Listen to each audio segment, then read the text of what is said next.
Selamat sejahtera dan selamat kembali ke channel Cikgu Tan untuk Geografi tingkatan 2. Hari ini, marilah kita belajar bab 10 teknologi hijau. Bab 10.1 konsep teknologi hijau. Ataupun apakah maksudnya teknologi hijau? Dia adalah pembangunan produk, peralatan dan sistem untuk memelihara dan memulihara alam sekitar serta sumber semula jadi. Sebelum itu, cikgu nak tanya, pelajar faham tak apa perbezaan memelihara dan memulihara? Kita cuba lihat. Memelihara maksudnya ialah menjaga dan melindungi sumber semula jadi daripada diterokai atau dirosakkan oleh manusia. Maksudnya, sebelum alam sekitar dirosakkan oleh manusia, kita menjaga dia dulu. Itulah maksud memelihara. Manakala memulihara ialah membaik pulih sumber semula jadi yang telah digunakan, seperti hutan, supaya tidak pupus. Memelihara maksudnya alam sekitar ini telah dirosakkan oleh manusia. Jadi sekarang kita mesti fikirkan jalan macam mana nak membaik pulihkan. Contoh, cikgu gunakan hutan. Sebelum hutan itu diterokai ataupun pokok-pokok di dalam hutan ditebang, kita mesti menjaga dia. Menjaga dia supaya pokok ini tidak ditebang. Itu panggil memelihara. Tetapi sekiranya hutan ini telah diterokai atau telah dimusnahkan, banyak pokok telah ditebang, jadi sekarang kita mesti menanam semula pokok di hutan. Jadi inilah maksudnya memulihara. Cikgu berharap pelajar telah faham. Jadi teknologi hijau ini maksudnya kita cuba mereka cipta ataupun kita cuba mewujudkan produk, sebarang produk teknologi hijau, peralatan ataupun sistem yang dapat memelihara dan memulihara alam sekitar kita serta sumber semula jadi. Maksudnya sebarang produk, peralatan dan sistem yang dapat menjaga alam sekitar kita. Seterusnya kita lihat matlamat teknologi hijau. Apakah tujuan utamanya? Mengapa kita perlu ada teknologi hijau? Yang pertama, meningkatkan tahap kesihatan dan kehidupan manusia. Dengan menggunakan teknologi hijau, maka kita dapat meminimumkan kemusnahan alam sekitar. Contohnya dengan menggunakan kenderaan mesra alam. Jadi kita dapat mengurangkan pembebasan gas rumah hijau. Seterusnya dapat menyediakan persekitaran yang lebih sihat dan lebih baik kepada kita. Selain daripada itu, kita juga dapat mengurangkan impak negatif daripada aktiviti manusia. Contohnya ini, pembebasan karbon dioksida daripada kenderaan ataupun daripada kilang. Yang ketiga, melindungi ekosistem semula jadi. Dengan adanya teknologi hijau, kita akan galakkan amalan kita semula ataupun 5R. Jadi ini dapat mengurangkan pemusnahan tumbuhan semula jadi dan melindungi ekosistem semula jadi kita. Yang terakhir adalah menjadi alternatif untuk menggalakkan perkembangan ekonomi. Dengan adanya industri fotovoltaik ini, jadi dia dapatlah menggalakkan perkembangan ekonomi negara kita. Seterusnya 10.2 kita cuba lihat ciri-ciri produk teknologi hijau. Macam mana baru dikatakan produk itu adalah berciri teknologi hijau. Kita cuba lihat kriterianya. Produk teknologi hijau mestilah produk yang melalui proses inovasi teknologi. bagi menjaga keharmonian manusia dan persekitaran. Reka bentuk sesuatu produk iaitu produk teknologi hijau ini harus berdasarkan pengalaman lepas untuk membantu manusia. Maksudnya produk itu mestilah dapat membantu manusia. Bab yang ketiga, menggalakkan penggunaan sumber bahan yang boleh diperbaharui. Contohnya ialah apa? Contohnya yang sumber solar ataupun tenaga solar, tenaga angin, tenaga air ataupun tenaga ombak. Ini semua merupakan sumber bahan yang boleh diperbaharui. Maksudnya yang tidak boleh habis. Yang boleh diganti. Baik. Piawaian kualiti produk itu haruslah menjadi ukuran penting dari segi penerimaan masyarakat. Maksudnya kualiti produk itu mesti dapat diterima oleh masyarakat. Produk teknologi hijau juga mesti mudah digunakan. Kerana teknologi ini dicipta untuk kegunaan manusia. Sekiranya kita ciptakan sesuatu produk tetapi yang susah digunakan, maka dia bukan produk teknologi hijau. Okay. Seterusnya, produk teknologi hijau juga mesti selamat digunakan. Dan dia dapat menyediakan persekitaran yang sihat dan juga lebih baik. Seperti yang tadi cikgu kata, dia mesti kurang mengeluarkan gas rumah hijau. Okay. Kadar pembebasan gas rumah hijau adalah rendah dan sifar. Ini tadi cikgu sudah kata. Okay. Produk teknologi hijau berupaya meminimumkan kemerosotan alam sekitar. Maksudnya produk teknologi hijau mestilah tidak merosakkan alam sekitar ataupun mesti meminimumkan kerosakannya. Produk teknologi hijau juga mesti menjimatkan penggunaan tenaga dan juga sumber bahan api. Contohnya tenaga elektrik ataupun sumber bahan api, contohnya petroleum. Dia boleh dikita semula atau melalui 5R. Barulah dikata produk teknologi hijau. Baik, seterusnya kita cuba lihat contoh produk teknologi hijau. Tahukah anda bahawa produk-produk teknologi hijau ini dia dapat dibahagikan kepada 4 teras utama. Kita cuba lihat yang pertama ialah dari tenaga. Okay, teras yang pertama ialah tenaga. Okay, dia mesti mengurangkan penggunaan tenaga bahan api fosil. Contohnya petroleum, arang batu. Ini merupakan tenaga bahan api fosil yang tidak boleh diperbaharui dan juga akan mengeluarkan banyak gas rumah hijau. Dia akan mempromosikan kecekapan guna tenaga. Contohnya kereta hybrid, kenderaan elektrik, biodiesel dan juga kenderaan gas asli.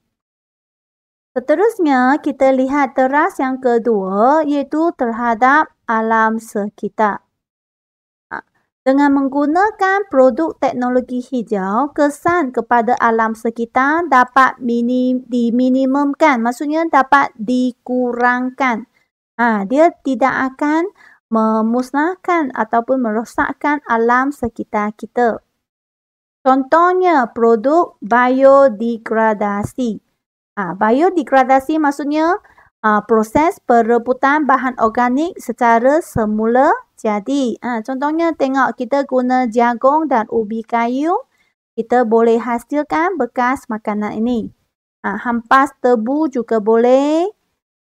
Dan daun palma ataupun food grade paper. Semua ini dia dapat direbutkan secara semula jadi. Ini dipanggil produk biodegradasi. Dan juga baja kompos. Ini dia baja kompos, maksudnya baja organik. Dia adalah baja organik hasil perebutan sisa tanaman ataupun sisa makanan dan najis ternakan. Jadi dia dipanggil baja kompos. Kita mesti kurang menggunakan baja kimia. Baik, yang seterusnya ialah terhadap ekonomi.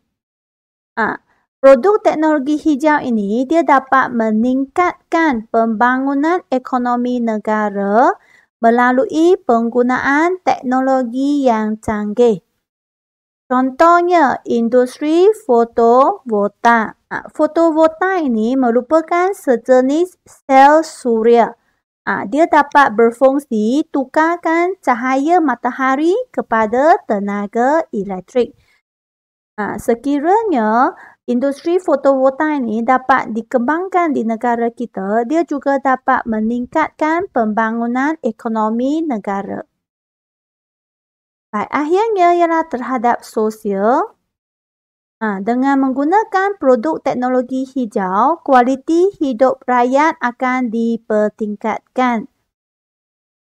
Contohnya, penggunaan bekas makanan mesra alam yang lebih selamat digunakan oleh manusia dan juga menggalakkan kita menggunakan pengangkutan awam, iaitu untuk mengurangkan bilangan kenderaan yang di atas jalan raya. Baik, seterusnya kita lihat 10.4 kepentingan teknologi hijau. Kita lihat dari segi sosial dulu. Dia akan dapat meningkatkan kualiti hidup, meningkatkan kemudahan infrastruktur tempatan, meningkatkan keselesaan dan juga kesihatan masyarakat, meningkatkan kualiti udara, dan dapat mengurangkan peningkatan suhu, iaitu dengan mengurangkan ataupun meminimumkan pembebasan gas rumah hijau dan dapat mengurangkan pencemaran bumi. Ini ialah kepentingan teknologi hijau dari segi sosial. Seterusnya kita lihat kepentingannya dari segi ekonomi. Jika ekonomi dia tentu berkaitan dengan pendapatan negara ataupun wang. Okey, dia dapat mengurangkan kos operasi, dapat meningkatkan nilai aset dan juga keuntungan, meningkatkan produktiviti dan kepuasan pekerja, meneroka peluang mengeksport produk hijau yang dikeluarkan dari negara kita. Industri fotovoltaik telah menyumbang kepada pendapatan keluaran dalam negara kasar. Maksudnya pendapatan negara. Baik, kepentingan teknologi hijau dari segi menjana tenaga. Dia merangkumi sumber tenaga yang bersumberkan alam semula jadi. Itu contohnya tenaga angin, tenaga air, tenaga solar dan juga tenaga ombak. Ini semua ialah bersumberkan alam semula jadi. Daripada itu, kita dapat mengurangkan kebergantungan kepada tenaga yang tidak boleh diperbaharui. Contoh seperti petroleum, petroleum, gas asli dan alam batu. Mempromosikan kecekapan guna tenaga negara, selamat dan mesra pengguna. Baik, seterusnya kita lihat kepentingan teknologi hijau dari segi memelihara dan memulihara alam sekitar.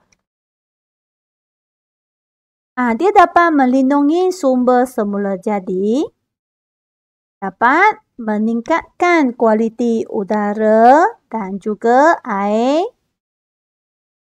Dia dapat mengurangkan pembuangan bahan yang boleh dikita semula. Dengan amalan 5R ataupun kita semula, kita akan menggunakan bahan-bahan ini. bukan hanya buangkan sahaja. Okey, dapat meningkatkan dan melindungi ekosistem dan juga kepelbagaian hidup. Kerana kita sudah tahu macam mana nak menjaga alam sekitar kita. Dapat mengurangkan pelepasan gas karbon ke udara. Baik, 10.5 amalan berkonsepkan teknologi hijau. Kita akan lihat dari segi penjimatan tenaga, zon bebas asap rokok, perolehan produk hijau, pengangkutan, pengurangan sisa, penjimatan air, amalan 5R, perkhidmatan makanan dan landscape. Semua amalan yang berkonsepkan teknologi hijau dapat diamalkan dalam kehidupan harian kita. Kita cuba lihat yang dari segi penjimatan tenaga dulu. Yang pertama, pencahayaan semula jadi. Kita mesti praktikkan penggunaan pencahayaan semula jadi. Contohnya pada siang hari. Kita tak payahlah buka lampu. Kita boleh bukakan tingkap ataupun langsia. Dan dapatkan cahaya semula jadi. Okey, yang kedua ialah tutup suis dan juga cabutkan plug peralatan elektrik yang tidak digunakan. Okey, yang ketiga, tetapkan suhu penyaman udara pada 24 darjah Celsius. Baik, yang kedua, amalan dari segi zon bebas asap rokok. Kita mesti tetapkan kawasan larangan merokok. Di dalam negara kita, sebenarnya sekarang banyak kawasan telah dilarang merokok. Cikgu cuba besarkan kamu lihat. Contohnya kawasan taman awam, kecuali tempat letak kereta awam terbuka, di lift ke, di tandas awam ke, di kawasan stesen minyak, di tempat makan, ataupun kedai yang berhawa dingin. Kawasan awam yang digunakan untuk tujuan keagamaan banyak lagi. Semua ini merupakan tempat yang dilarang merokok.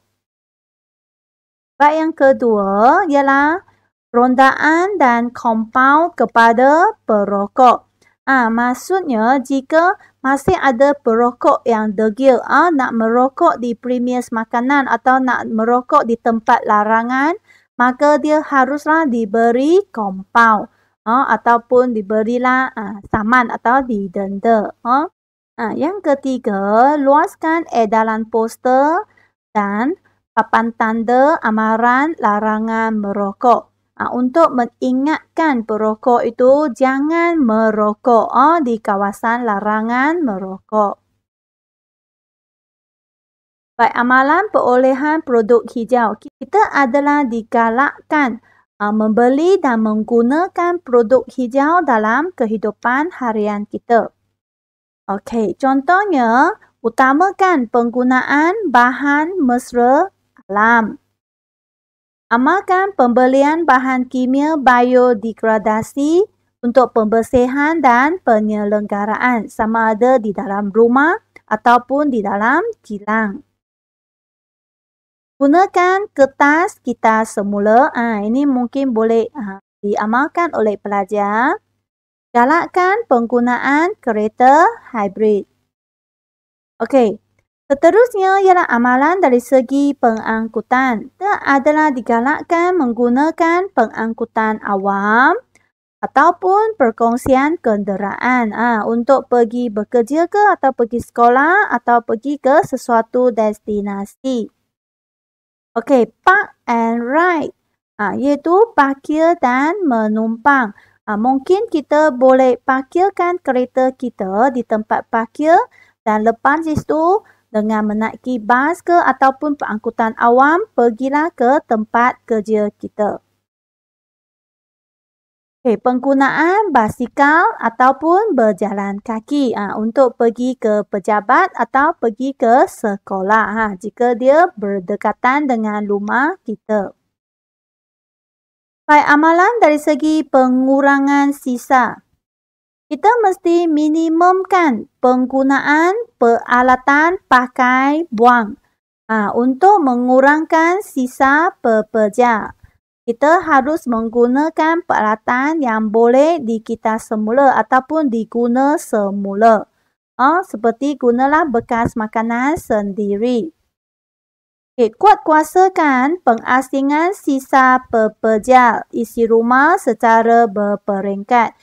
Jadi di rumah kita juga digalakkan mengasingkan sisa pekerja ataupun sampah sarap di dalam rumah kita mengikut kategori atau mengikut jenis. Baik, amalan penjimatan air.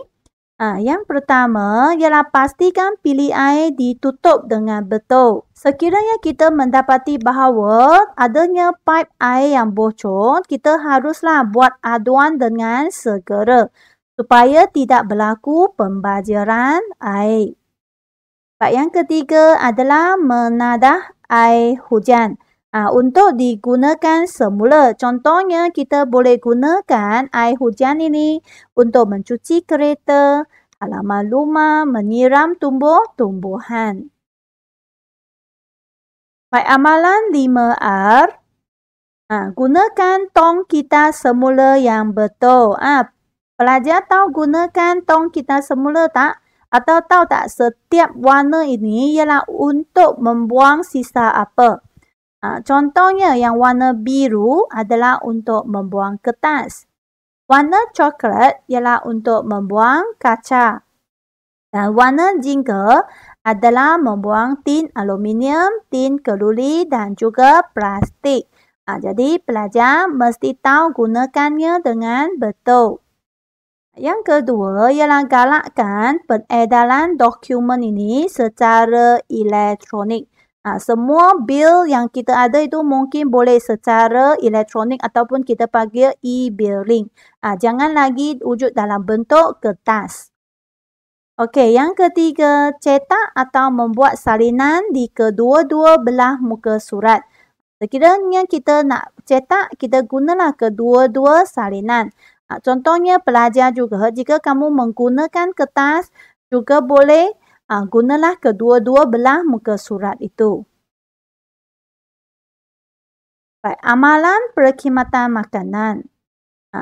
Gunakanlah pembungkus makanan yang mesra alam. Bawa bekas makanan sendiri untuk mengisi makanan dan juga minuman. Elakkan penggunaan botol air plastik. Akhir sekali kita lihat amalan yang dari segi landscape. Menanam pokok di persekitaran rumah, sekolah dan juga bangunan. Pastikan sistem peparitan berfungsi dengan baik. Jadi cikgu berharap video cikgu dapat membantu pelajar dan jangan lupa menjawab kuis yang terdapat dalam description video dan sokong cikgu dengan tekan subscribe dan aktifkan loceng notification. Baiklah, kita jumpa lagi. Bye-bye semua.